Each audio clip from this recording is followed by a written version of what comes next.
So my talk today is Uneven Recovery, exploring the role of remittances in post-Yolanda recovery, and also known as Typhoon Haiyan. So when I started my PhD, there was a big just excitement about remittances, remittance euphoria. You know, over the last 20 years, remittance inflows to developing countries has grown eightfold, from 56 billion to 432 billion. So that's an incredible increase, and it's gotten a lot of attention from policymakers. We've gotten lots of forums and lots of reports and academic research on remittances. You've got countries that are very interested in how they can leverage remittances. You've got Donald Trump, who says that the Mexican remittances will pay for the wall. So remittances are getting a lot of attention, right? And as well, it's shown to be more than foreign aid, as well as foreign direct investment. So there's a lot of excitement about remittances, and at the same time, at the start of my PhD, Typhoon Haiyan struck, one of the strongest typhoons to ever make landfall. The Philippines is a disaster-prone country. About 20 typhoons come through a year, and about 6 to 7 on an average make landfall, but this was one of the most devastating ones. Tacloban City, where my research is based, a lot of people say it was completely destroyed. These are the ships that came into the land and killed many people. It was estimated about 6,000 officially died, but locals are saying it could be 10, it could be 20. The numbers are higher, or a lot of people were unreported. So, but it was a mass devastation, and it drew a lot of attention globally. And of course, a number of people that were displaced was actually larger than Katrina and the Asian tsunami combined. So the magnitude of Yolanda was immense. So these two things came together for my PhD to look at remittances and natural disasters. And what really struck me was this quote from a report in the Philippines Humanitarian Country Team. Only 9 months after Typhoon Haiyan, self-recovery efforts by affected communities combined with a scaling up of government-led interventions and effective national, international humanitarian efforts have led to a significant reduction in the level of humanitarian need, and many sectors are already well in the recovery phase of the ground. I looked at the other reports, and they attributed, help from networks, they attributed help from remittances, they attributed a lot to self-recovery. So I was very interested in this concept of self-recovery and networks providing assistance to you, as opposed to perhaps NGOs or the government. And this is where my research starts. So my research question is, how does the type of support network and how they interact facilitate post-disaster recovery? And I've got a variety of sub-questions, and this is what I'll explore today, but I'll just go through them briefly. So I'm looking at the type of networks. So how does the type of networks the household have affect post-disaster recovery? Mainly, I'm looking at the local network that they have and the migrant network that they would have. The size of the network, how does the size of the network the household have affect post-disaster recovery? The nature of networks, and this is where I'm looking at social capital, and I'm looking at bonding, bridging, and linking ties, which I'll get into later, but the different ties and the nature of the network that the household has. The timing of support, that's one of the big things, one of the gaps in the literature is understanding how the different timing of support affects post-disaster recovery. The earlier work that Dr. Ladie did looked at short-term and long-term coping mechanisms in recovery, so it touched a bit on timing, and I get more specific into that. And then the type of support, so whether it's financial or non-financial support that is provided. So I try to look at a more comprehensive, holistic idea of recovery and bring it together. So in a disaster, you would have the locals who are the most affected as well, but they're often the first responders. They're the people that do the search and rescue. They're the people that are helping each other evacuate, prepare, as well as recover right after Yolanda. And the interesting thing about the local network is that, they're the first to respond, but they're also affected. So their capacity to help is limited despite their closeness. And then you have the migrant network. So people who are from farther away, your family members, who are not affected by the disaster physically, who are very well connected to you, and they're farther away, so they have access to resources that they can send. So I'm trying to look at how the two interact and help the household in the recovery process. And now I'll go over a bit of the lit review quickly on remittances and disaster. So a lot of literature says that People who receive remittances, they recover faster, they recover stronger, and they recover better. I'm generalizing. But what I found is that they could recover faster depending on the relationship they have with the migrant, right? Not everybody has a very close relationship where they get regular remittances of a substantial amount. Oftentimes they get a Christmas box, or they'll get money during birthdays, or during emergencies. So we have to really get into the actual type of relationship and the ties that the household has. Just because they have access to remittances or a migrant network does not necessarily mean that they're able to mobilize that network and get help from it. Stronger, there's the idea that households who have remittances, access remittances, they are better prepared because their houses are usually concrete, and I do find support for that.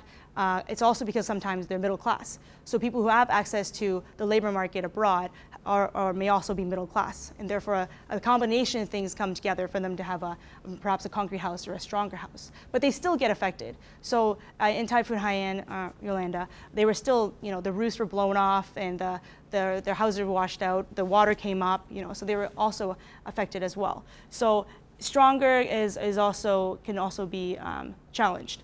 And then just better. The idea that they have these remittances, things are faster, they can build back stronger, and they're more prepared for the next disaster. And that's not that's not usually the case, depending on the type of relationship that they have, the access to remittances they have, and how their migrant network interacts with their local network.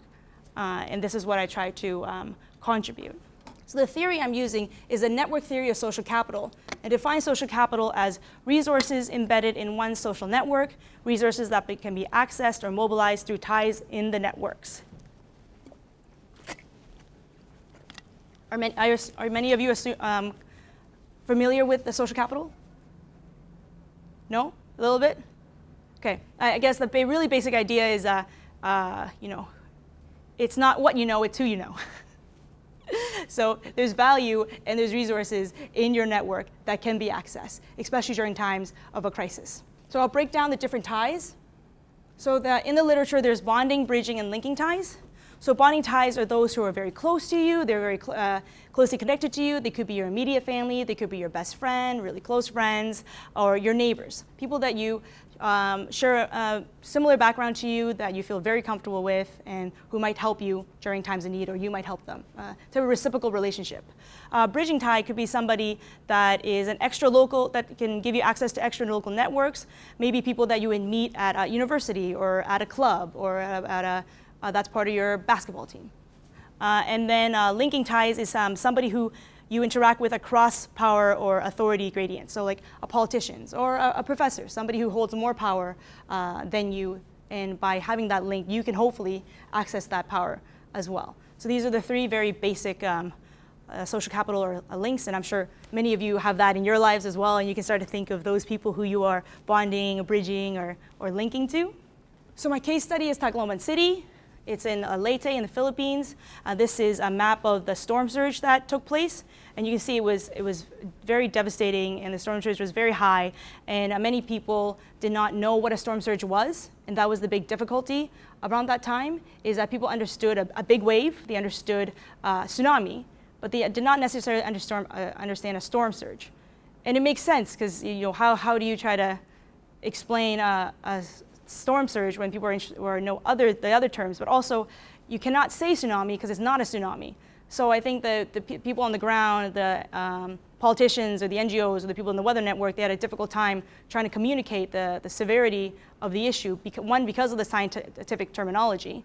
And I guess they feel responsible because they can't say tsunami because it's not a tsunami, because then they're misinforming. So I can tell there was a lot of tension about what to do about that in terms of communicating. In my research, what I found was very helpful was an analogy. So people who did evacuate would hear things like, it's so strong it can move a big bulldozer, right? It's, the typhoon is so strong that it would break all your windows. So those seemed like more effective than just saying it's a Category 5, or it's just saying that it's a big typhoon. Especially with people who might have survived past typhoons. It was very common for them to say that I didn't evacuate because I've survived typhoons. So I didn't think that this was going to be anything different. So I guess it goes back to Bangkok's culture of disasters in the Philippines, that there's so many disasters that they've built their lives around disasters, or are very adaptable and resilient as a result. But with Typhoon Haiyan being so strong, a lot of those things could not come into play to assist them. So my methodology. So I did short surveys using systematic random sampling in the 3 communities to collect data on the households to use for selecting respondents. So I did 508 surveys, or me and my team, so not just me, a bunch of us. And it's because we didn't have any census data on the community, so we weren't able to access that information. And we didn't feel comfortable going through NGO or the barangay or the village captain because of the politics that might be involved, so we thought that we would go and do the surveys, short surveys ourselves. And a lot of the data that I analyze is from the short survey, as opposed to the later part, because it's too rich, and you'll see it soon. After I completed the short surveys, I was able to categorize them based on class, access to migrant or OFW, overseas Filipino worker, or a number of adults in the household. So that's what I was trying to control for. And then I did 72 interviews and sociograms, or what I called recovery grams, which again I will explain to you later. So the question is, how do you try to get an understanding of their social capital or their ties, right? A lot of social capital research uses proxies. So they would just ask people, how many funerals did you go to this year? How many weddings did you go to this year? Or like, did you vote? And how many organizations that you're a part of. But what I found in the Philippines is, due to vote buying, then voting cannot be used as a proxy, and the communities are actually quite tight knit. So then, so I didn't think that weddings or funerals could be really that helpful in deciding the specific household's social capital, especially when a funeral takes place. It's common for someone to go around and collect funds towards that funeral. So these are already things that the community is quite involved in. And then when I try to look at organizations, in Tacloban at least, in the urban areas, there were organizations, but many of the people in these households, they would say they're too busy. They're just too busy to join these associations. So it's very different than Putnam's America, where he talks about bowling alleys and bird watching clubs and those kind of things. So that didn't exist. So I had to find a different way to try to capture their social capital, to try to capture their ties, and understand their story of recovery. So I thought I would do that through a sociogram. So a sociogram is more a sociological method where you try to get people to list down their ties and how close they are to you, and what groups they belong in. So in the end, you actually get a good idea of your social network, who is important to you, who helps you with what, and how you're connected, or perhaps any bridging or linking ties that you might have. Often it's actually used for people that are looking for jobs. So then you actually have a good idea of how many networks you're attached to, or what networks you need to be attached to. So in this case, we have the very close ties, the somewhat close ties, and the organizational assistance. So what would happen is that I would present this, and these are Post-its. So I try to be more interactive, because of course when you just ask people, who helped you? You might think of 3-4 people that helped you, and then that's it. Like it's the end, right? So by having them write down the names, by having it be very physical, then the people are encouraged to continue thinking. And once they write down one person's name, like Anna, oh, you know what? Anna's sister also helped me, or Anna's brother. And then you start actually having more names as opposed to, again, just off the top of your head. And then after that is done, the second thing that I learned is that it's very difficult to ask people about their money. So you cannot, one of the first trips that I went to, I'd ask them, do you get remittances? And of course, they're reluctant, because who are you? Why do you care about the money that I get? So after some trial and error, and after realizing, yeah, of course, like I don't want to be in that position either. I don't want to be in that position of where I'm asking you about your money or your financial situation where you don't want to reveal. So I wanted a slower process where they give consent regarding the information that they pass to me. And it's a very respectful exchange, right? So if they don't want to tell me, then they don't have to tell me, and I think that's perfect. But if they do, then they have a means to do it. So I do it through stickers. So they would then, after they write a name of an individual, perhaps a sister in Dubai, or just their mom that lives next door, Then I ask them, so what type of assistance do they provide you? And a red dot would mean that they gave you financial assistance. So then they just start, oh yeah, like this person helped me, and that person helped me, and this NGO helped me. And then green dot is non-financial. So we actually start with the non-financial first. So then they get very used to sharing about what they received, the rice that they got, or the time that a relief came and the neighbor ran over to tell them that the relief came, etc. So then it gets very colorful. And then we have a star for the migrant or the extra local Thai. So even somebody in Samar would count as, because then they would be not as affected by Typhoon Haiyan or Manila. So then they would put a star. So then next thing you know, this is very it's very decorated, and it's a good way to get them to participate and also take control over the method, because we find that, of course, during the interview process, you try very hard to be friendly and engaging and making it a conversation. But at the end of the day, you're still dictating the conversation. You're presenting the questions, and then they're providing answers. Even if it's semi-structured, there's still that dynamic. But once you turn things around and you let them take control, a lot of things come out, and they feel more comfortable, because again, they know that they control how much they tell you and how much they don't tell you. So I found that experience to be really helpful in terms of building trust and getting information. I'll show you the next thing. So this is the recovery gram. So it's a little overwhelming at first, but basically, if you think about it, there are two main things happening. Time, like a clock. So every quarter, every slice of the pizza is 6 months, up to 3 years. And then the different rings is the level of helpfulness someone's assistance was to you. And then so you would put your household in the middle. And then you would start to take these ties. So then I would be like, okay, so what did your sister in Dubai, when did she assist you? Oh, she assisted me right away. So they would take the tie and they would put it here, right? And then they would start to tell us about what happened, and then we're like, okay, so did she provide you with further assistance later on? And they might say, actually no, because she has her own family, so she was only able to give us 10,000 pesos right after Yolanda, so we just leave it at that. And then they'll still just continue to do this, and then they move it around, and next thing you know, the whole thing is filled. And also, it's regarding the organizations. It was very common for the NGOs to help for a year, maybe up to a year and a half, and then there wouldn't be that much assistance, and that's because the emergency period is over. However, these ties also represent organizational links or linking ties, so perhaps the barangay captain or NGO staff or other people, or even religious leaders that might have access to resources, and they can put it all around. So, okay, I'll give you lots of examples to see. So that is the method generally. Do you have any questions before I move on?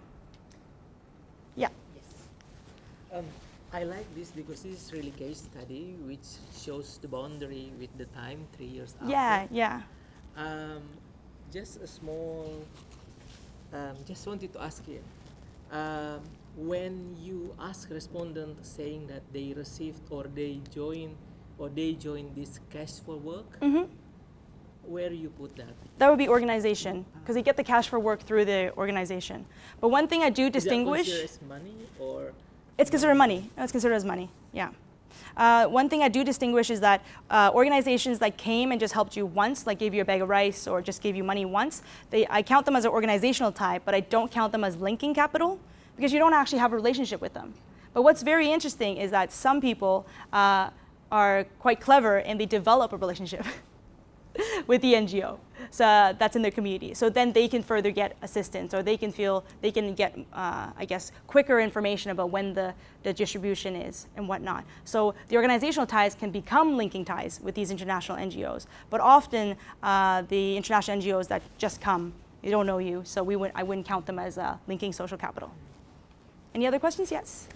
How would you do if remittances is used as a strategy? Let's say someone is affected, is using some link overseas to travel, work overseas for 1 year, bring back remittances. Would you count that as social capital and remittances? Would you be able to map it here? Yes. So the other thing I'll start showing you examples and you'll see. Because the other thing is that for when we present it like this, it will just look like, so it gets started, I'll show you, I'm just showing you now because the finished products are very overwhelming, so I don't want you to get, because there's lots of color and stuff. So for example, it would just, this would just be an example of what one sociogram would look like. But as we talk to them, right, they reveal other information, like who helps them for the whole 3 years, who helps them just once. So then we can start drawing arrows, right? And we can also we ask questions about reciprocity. So who did you help, right? These people that helped you, did you actually help them back, right? Is there a reason why you only got remittances once and it was a smaller amount? Is it because you don't communicate with that aunt or that cousin, so they only gave you that one-shot assistance because of what they saw on TV?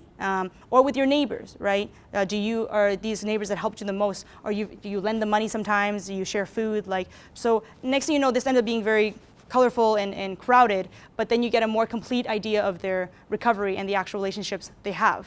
And the good thing about this is, although this looks messy and it's colorful, with codes and everything, I can record everything very succinctly, so that helps with my own data analysis. So I'll just start showing you like examples in, yeah. Did you conduct this activity as part of one-on-one interview or as part of group activities? It's one-on-one. It's with the household. So sometimes there's one, or sometimes there's just the mom, and sometimes it's the mom and dad, and yeah.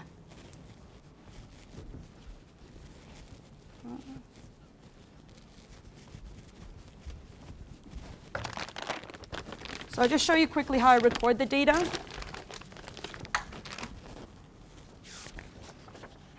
Yeah. So then I have it on a sheet, and you would have like the name, the Thai, where they work, where they live, for financial, non-financial assistance, what that was, when it was given, how much, the financial, and then, that's for non-financial, and then financial, and then if you help them back, and then what the score is on the 1 to 4 in terms of how helpful they are. Yeah. So it's great because I find that because they're so much more comfortable, right, doing an activity like this, I can still record data without going through it robotically. Because I tried that the first time and it did not go over well. Nobody liked it. So this worked out well. So I'll start showing you examples.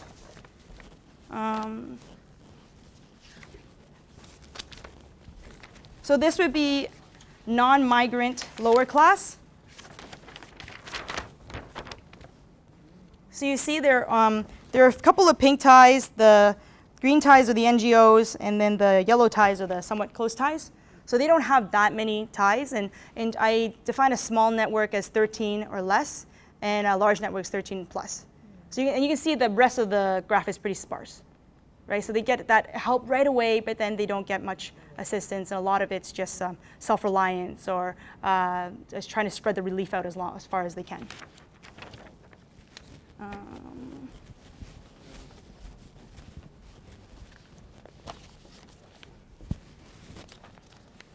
And many interesting stories start to come out, and you start to understand the relationships in the community. This would be I'll show you a couple of typical middle class. So you see a lot more pink bonding ties, some somewhat close ties, and then actually less of the green ties, right? They would have less of NGO support than, and I'll explore reasons and stuff later as to why these are the dynamics. And then there's people that are close to them but could not provide assistance because they were also equally devastated, or relationships changed after Yolanda. So that's one of the things that's been interesting. Yeah. How did you differentiate the classes, lower, middle, yeah. upper class? So based on income, based on profession, education, and type of house. Yeah. So I got that off Jonathan Un. He has in his book Poverty of Television. He had compiled a breakdown from other Filipino studies. Yeah. But I can share with you. Yeah. But yeah.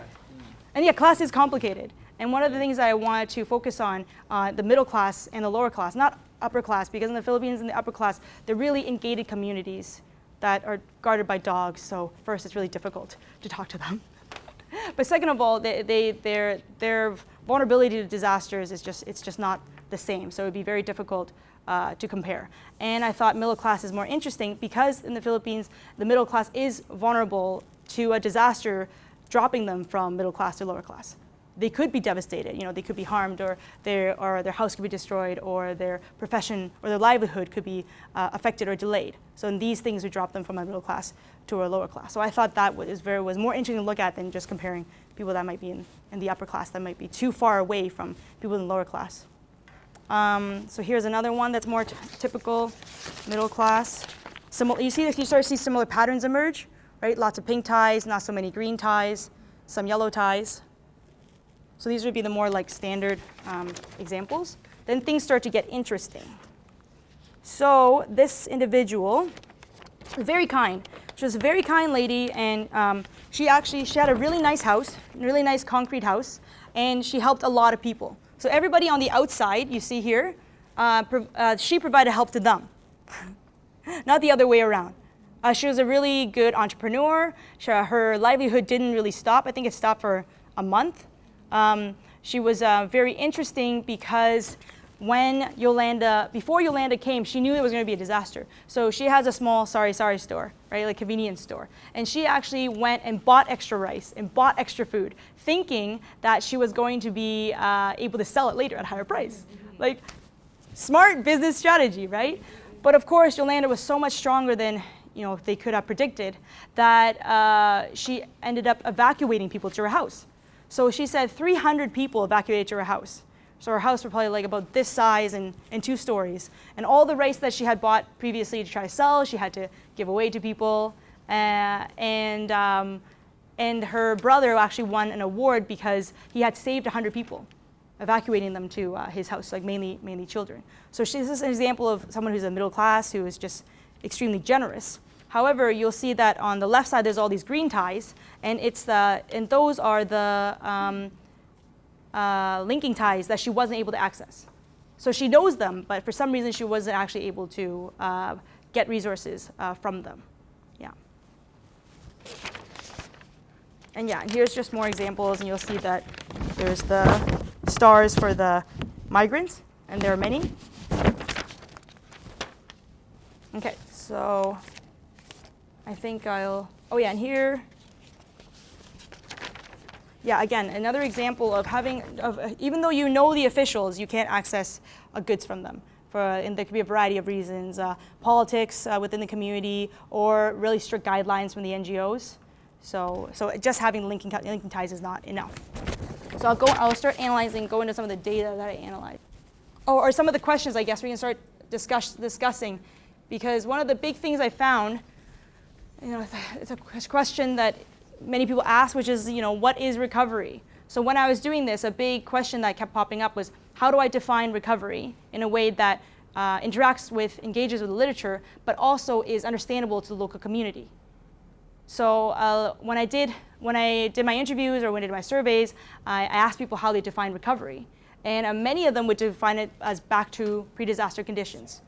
Whereas this definition is seen as old, right? In the literature, this is seen as dated, right? This was a definition used 10, 20 years ago. So since then, they've moved on, mainly based on more normative ideas of how disasters or how recovery should be. So for example, build back better. The idea that disasters present an opportunity to not just build back to the same vulnerability in the same position as before, so you're equally or more vulnerable to the next disaster. It's an opportunity to use stronger materials, stronger structures, and to build back better. And then from my observations, it's more like build back higher and build back better. So build back higher in the sense that some people do from the disaster, their lesson learned is that I need a second floor, right? I need to be able to escape the water when it comes. So they will take the extra materials that they have and they'll try to build a second floor. However, it won't be structurally sound, right? It would just be the leftover GI sheets or lumber that they can scrap. And sometimes the second floor is just made of tarps and like old rice bags. But the idea is that they wanted a higher ground. So they got part of the concepts of trying to build back better, but not necessarily all of it, right? So then they get this half attempt. But the difficult part is that actually makes themselves and the community members, their neighbors, more vulnerable. Because when the next big typhoon comes, this is what's going to topple over more easily, crush your own house and those in it, or harm those who are near you, because many people died because the GI sheets and the lumber that flew off of these houses killed them, not necessarily just because of drowning, or a combination of both. So building back higher without these kind of standards or a wider knowledge of risk and could actually be more dangerous.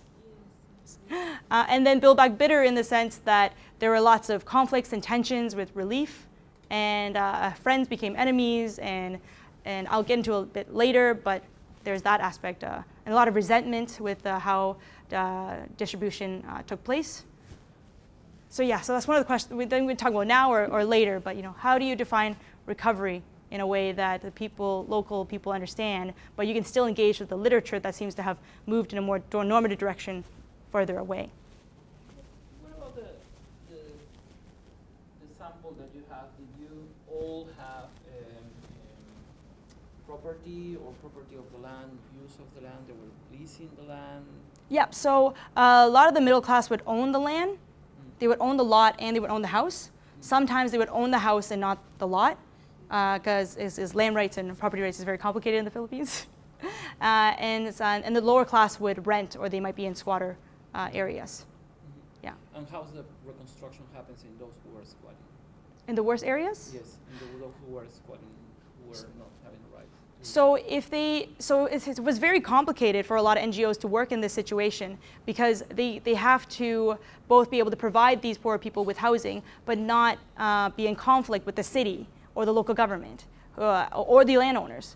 Because these people hadn't been paying their rent for a long time. So a lot of them have to go through the difficulty of first finding the landowner and then negotiating contracts with them. So then the NGO would pay for the land.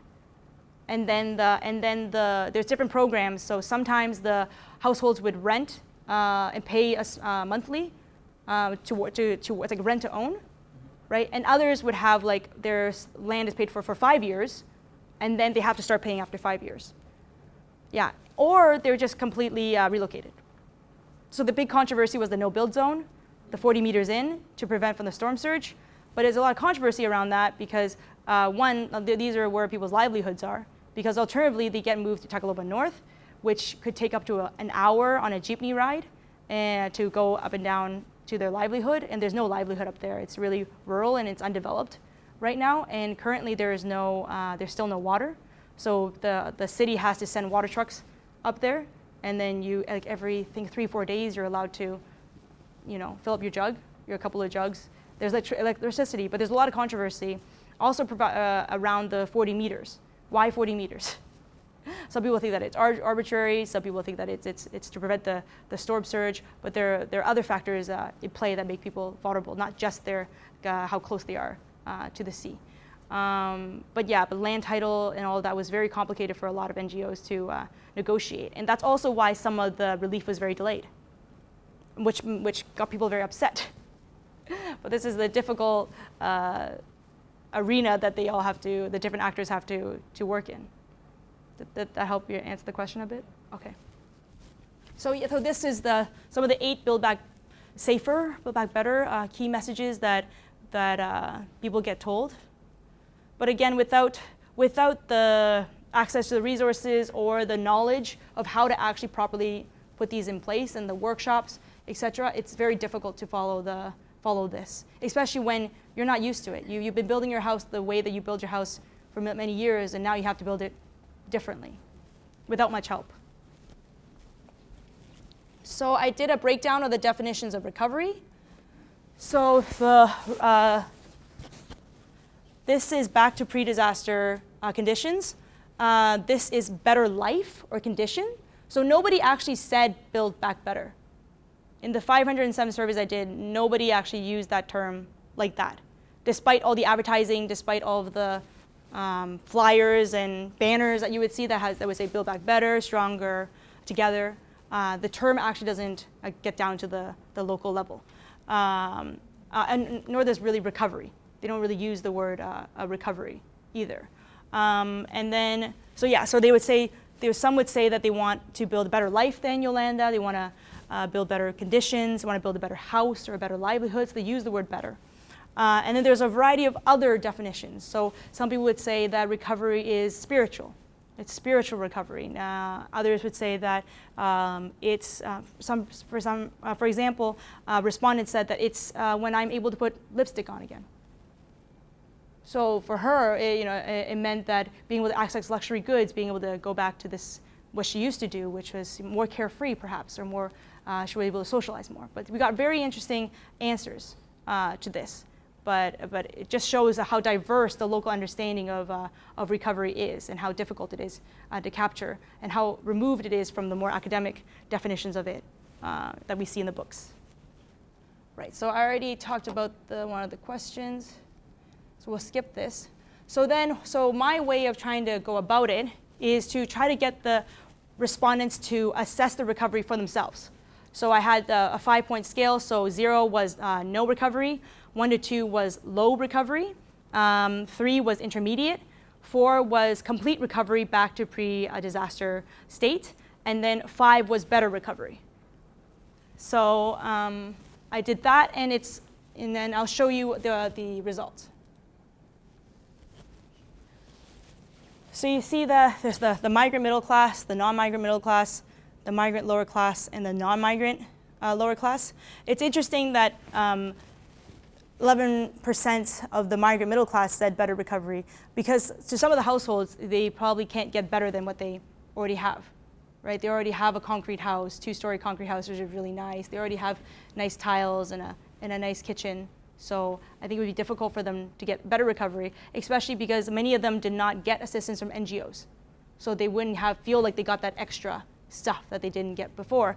Whereas the lower class might feel that they have better recovery because they were able to access a completely new home now from one of the NGOs, or they got a new livelihood, or they got capital from the NGOs. And then you see there a lot of, and this is after 3 years. So there is a lot of self-identified recovered households after 3 years, which is great. And it's very interesting though, because this would be a very different definition or a different assessment if an NGO were to go in by themselves and try to do an independent assessment, just based on, I guess, more rigid indicators of recovery. And the significance of understanding the local perception of recovery is that these households will stop seeking help. They'll stop seeking recovery activities once they feel that they're recovered. And I think that that's an important factor to account for, because their time is money. So instead of trying to chase down NGOs that have stopped calling, that have stopped returning the calls, or that don't have any aid anymore, or trying to ask relatives for assistance, if they feel that they're recovered, then they can pursue other activities as opposed to more specifically recovery-related activities. So there's some of the interesting things I found is about remittance access. So having access to remittances does not necessarily mean you can mobilize that connection to get remittances. So in Lin's conception of the networked theory of social capital, he says that there is an access network and there's a mobilized network. So there's people that you know, right, that you're connected with, but then there's the people you can actually mobilize to get resources from. And the remittances from the people that we spoke to often came, they came just once after Yolanda, and that's because there is a fear of remittance dependence, or they're too shy to ask for assistance, or there's a cultural obligation to return the favor in the future. So an example of the fear of remittance dependence was we had spoken to a respondent, and when we started asking them about any migrants abroad, they started listing siblings in Middle East, a brother in Middle East, 2 sisters in the Middle East. The 2 sisters were domestic helpers, the brother was an engineer. And so then as the interviewers were like, oh great, where we might start hearing a story of financial remittances or how they recovered through that way. So when we started asking, did they provide any assistance? And he looked and he was very sad, and he was just like, no. And we're like, oh, because we didn't expect somebody to have 3 OFWs and have 0 remittances. So we said, you didn't get anything, like nothing over the last 3 years? And he said, no. They used to send money to us when our mother was still alive, and our mother would distribute some of it to me, but now that our mother passed away 4 or 5 years ago, they stopped sending remittances. So when we probed them a bit further, they actually said that it's because of the husbands of the 2 sisters and the wife of the brother. So it's actually these bridging ties, these bridging bonding ties there that are providing some, I guess, difficulty in access. And some of it is because of a very concrete fear of remittance dependence, especially for a disaster that affected many people and probably many relatives. So if it's you or her giving a certain amount of money to one household, then the other households that are related to you in a similar way might demand or expect the same type of relief. And so that's the other side of remittances that we have to consider, and the limitations that the migrants have, or their feelings towards remittances and their fear of dependence. And very common, we were told that they're just too shy to ask. So people will be able to list like aunts and uncles that were abroad or OFWs, and then when we asked them, did they provide any assistance, they would just say, well, they didn't come forward and we didn't ask. So despite having a relationship, the fact that they did not initiate meant that they didn't, most of the time they didn't ask. And then the cultural obligation to return the favor. Often people would say, well, we can't help them back, or well, what if they ask us for something in the future? We just don't have anything to give back. So they would rather not ask for the assistance and suffer than to try to ask for the assistance and fear for what could happen in the future and those social norms and obligations. Oh, sorry.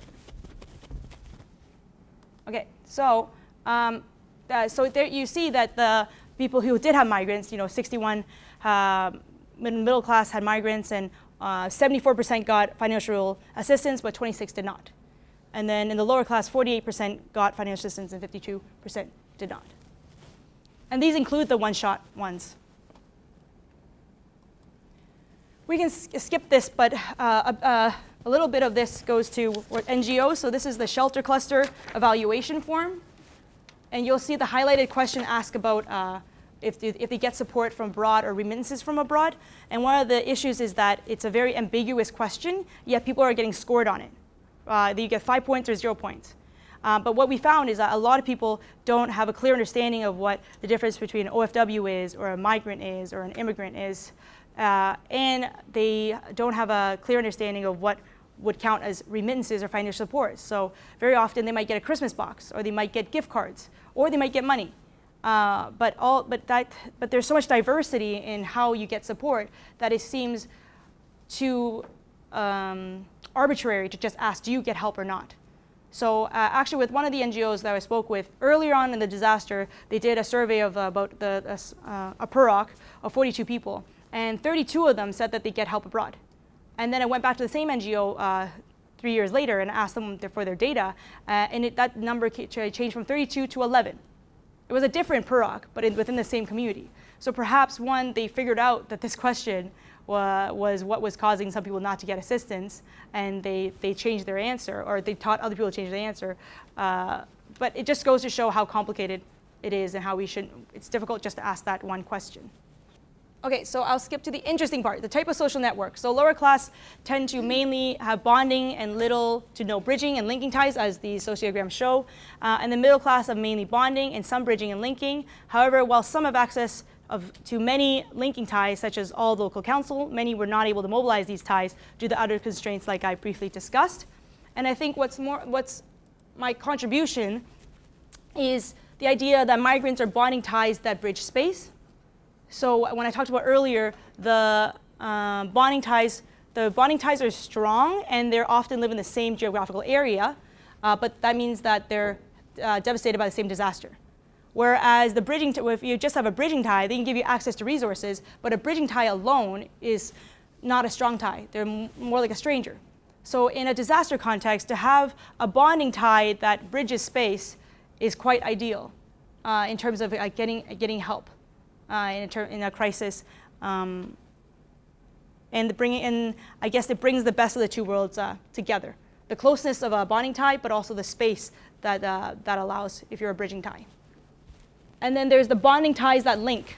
So while linking ties are very significant in a disaster, like I said, many people are not able to access those linking ties. However, if the linking tie is through a family member in a position of power, whether they're in the barangay official, a village leader, or they're involved in the NGO or the church, this meant that they could evacuate to Manila for free on one of the military planes, or they could get life-saving medical treatment or access to the relief distribution schedule and resources. So in my analysis of it, I would add these 2 types of ties in addition to the 3, because I found it was too limiting to just try to categorize these ties based on the bonding, bridging, and linking alone.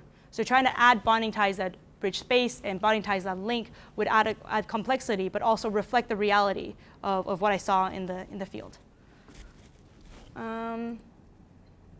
Okay, so I won't get into these, but basically I started to see that there were some negative stories regarding collective remittances. People would send collective remittances channeled through a relative, and the relative would try to distribute it to the whole community. But then there would be negative repercussions against that relative, because then they're a source of conflict, because they can only give the resources to 10 households as opposed to everybody. And then perhaps they might be accused of corruption or being selective. So there are actually some negative implications of having this social capital. But I can get into it later.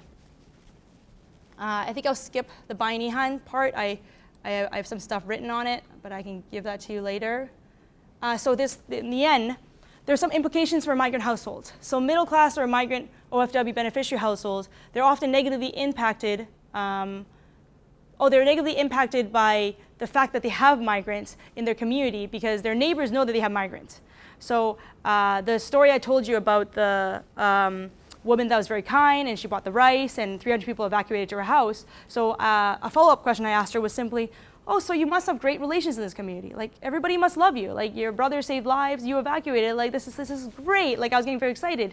And she said, no, actually, because when the relief came, I know that some of my neighbors actually told NGOs not to give me any relief because I had rice and my house was well stocked and my house is concrete. So this ability to have access to the NGOs and this knowledge of their having a migrant can sometimes act to exclude them from relief or exclude them from information. So to a certain extent, this might expose some elements of the dark side of social capital, where certain groups get together and exclude other groups from certain things as a result of their status or a class. And as I said, the existence of a migrant network can negatively impact the households, particularly in instances where the migrant can no longer mobilize those remittances or resources from their migrant, yet they still have a migrant. People still know they have a brother abroad or their son is working. But if their son has their own family and they no longer send remittances, all these details about the relationship might not be communicated to their neighbors or the wider community. So being labeled as being a migrant household can have negative implications during a disaster. So my research is to try to interrogate and look at all those more detailed at a more micro level, and to try to contribute to the literature on social capital and disasters and remittances. Okay, I think that's it for now. Okay, thank you. Thanks, Yvonne. Very interesting. Very interesting topic, very interesting methodology. And yeah, a lot of data. I mean, I'm amazed by the amount of information you have. Yeah, it's a lot. Is there any question from the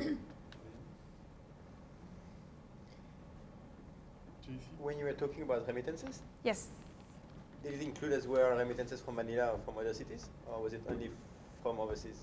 It was only from overseas, but I do account for the ones that are from Manila and Samar. So they would still count as bonding bridging ties, but when I classify them in terms of migrant, non-migrant, it's more focused on transnational, noting that there's just a big difference in the exchange rates and the amount of assistance that they would be able to get.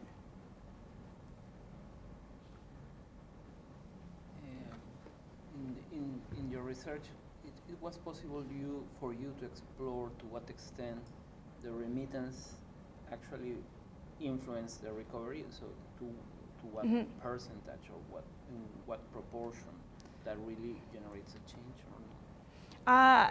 I don't think I was able to get that go there, mainly because it's clear that there are many other factors that come into play. But through the interviews, some people would say that without that assistance at that time, I would not have been able to recover as fast or do this. And that's where timing is really important. So you see, they do say that a lot of the assistance from OFWs or migrants came much earlier on. And that was one of the benefits, so that it came early, but sometimes even if it's just once, the fact that it came early meant that they deemed it as very important. So I don't think I can go to the extent in which they help, because, and also remittances are very difficult to quantify. So a lot of people did tell me the amounts. I do have amounts of how much was sent, etc. But it would be very difficult to one, know that they're giving you the amount. It'd be very difficult to triangulate. So you just have to trust their word on it. But I think you can kind of follow the logic of timing and amount and the details or the information they gave me in the interview to kind of gauge how significant remittances were. Yeah. It's very, very good. Thank I you. like the methodology and method. I'm wondering, as part of procedure and technique of your research, Mm-hmm. You mentioned about the household and you categorize them. Mm-hmm. I wonder how much influence this female single household Mm-hmm. help painting your research. Mm-hmm. You mentioned about the definition of recovery, where women able to put on makeup Yeah. as part of recovery definition. So I wonder how much influence this single female single household Yeah. contribute to your research. So I haven't gotten there yet, because I have to do the data analysis for that. But I think what I did notice, not necessarily because of single-headed households, but more just gender post-disaster, is that a lot of people did see, maybe not a lot, but some people really saw Yolanda as an opportunity to start a new life. They saw it as like a breaking point or a transitioning point. So there were women that, were single-headed households that would marry after Yolanda, because they all of a sudden felt this kind of urge to live and to change the way that they are, because they had faced death. So I have also have colleagues that are looking into the baby boom after disasters. So those kind of things. So there's definitely gender dynamics involved. I just haven't gotten to that with my research, but it will be very interesting to explore. Yeah, thanks for your question. More questions? One more. Yeah. Did you determine the target community of a certain like NGO or government institutions who gave support to the community? Because based on your result, Mm-hmm. You said that the middle class compared to the lower class is more vulnerable, and they are the ones who didn't recover Mm-hmm. that good. Mm-hmm. So when you said that one of the respondents told that I didn't receive anything because I'm on the middle class, Mm-hmm. maybe the target of the contributor would be the lower class. Yeah, no, that's true. A lot of the NGOs targeted lower class, but there were also, and when I say that, I also just mean like blanket relief. Mm-hmm. So I guess that statement was more for blanket relief, because there was, I think maybe, definitely the first month, it was often everybody got the same thing, because many people were equally devastated. At that time, it would have been very difficult to actually make a clear assessment of who's middle class, who's lower class, who deserves some, who doesn't deserve some, because people were wounded, people lost family members, irrespective of class, and people were hungry, and etc. So a lot of it, in terms of that discrimination, people felt it was based on those issues is during the blanket kind of relief, and I think even up to 3 months, it was more blanket relief before the NGOs were able to, one, get their team together, right, enough to make the assessments, and then two, create an actual plan in terms of how to assess people. And of course, there's politics involved, because the barangay is also very commonly involved in the selection of beneficiaries and the beneficiary lists. And my respondents often say that the beneficiary list is color-coded, based on which party you voted for in the last election. So there's that aspect, those aspects of it as well. And also there's also stories of people who chose just different types of relief. So for example, a respondent told me that the Red Cross had come and allowed people to choose either a block of money to rebuild their house with or a core house. It's the same amount of money, right? But one, you just get a core house, you have to find a lot somewhere. If you can find it, the Red Cross will build a core house there for you, right? Others, they would just get the $50,000 or $80,000, that would have been the equivalent of building the house. So some of the people in her community, or her neighbors, they chose, maybe 4 or 5 chose the money, and she was the only person that chose a house. Because to her, having a strong house is very important, because previously it was a squatter community. So she knew that, and also labor was very expensive during that time because of inflation. So she was able to look ahead and be like, okay, well, it's the same amount of money. However, for me to go and try to find a contractor, for them to come and build it at a price that is reasonable, in a time that's reasonable, might be a lot of hassle. If the NGO will negotiate all of this, then it might be better. So she had different priorities than her neighbors. But what happened was the neighbors ended up, because the money wasn't technically locked away or put away when they got the money, they started spending it on different things, which is fine, and people do that because they have the different priorities came up. But what happened was, when that respondent eventually left the community and went to her new shiny core house, people got very negative and turned on her, simply because of this kind of disparity in aid, even though it was the same. They had the same choice, but they made a different choice. So she actually said that she doesn't come back to the community very often, because for some reason these other community members feel like they got cheated, because now she's away and she has this new house and life seems really good for her, but things haven't improved for them, and they still live in a similar house that they've rebuilt with materials. So those kind of tensions and with relief exist. Yes. You speak a lot about NGO assistance in rebuilding. Mm-hmm. And I wondered, to what degree did the migrant remittances assist in the rebuild? I would say a lot. So when we asked them what the money was spent on, a lot of it was put towards the house. So it would be food or the house. And I think but one of the reasons, I think also, not just because it's a priority, but I think the migrants also tend to direct the money towards that way, especially if the house is lived by several households or several couples that might live in the same house. So then instead of giving the money and letting it be distributed however, they prefer to give a block of money, and it contributes to the house that houses 4 or 5 people. Then again, it goes back to perhaps less burden on them, or less of the complications of having to explain why you got 5,000, but you got 7,000, and you got 10,000, or those disparities that might exist. But yeah, a lot of it would be put towards rebuilding the house, or the roof, or those things.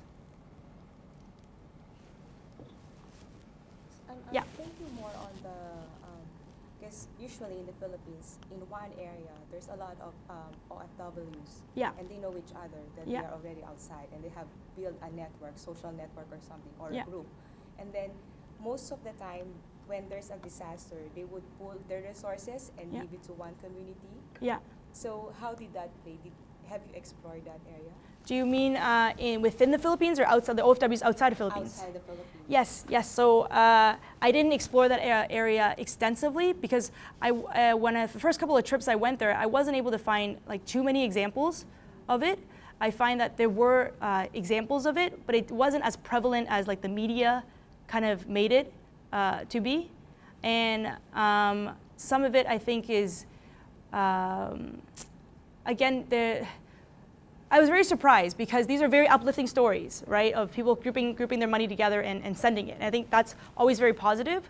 But I think the part that gets difficult is the actual distribution, and the social tensions and issues with the distribution, because the aid is never meant for everybody, and you have to select. And because the households are so close, because the communication is so constant, or even because you share mobile phones, it's very difficult to keep things from people. So you need very clear justifications of why these family members got the collective remittances and others didn't. Or you would simply have to channel it towards a school. Yeah. But then if you do that, then your household, your relatives are like, why aren't you giving money to me?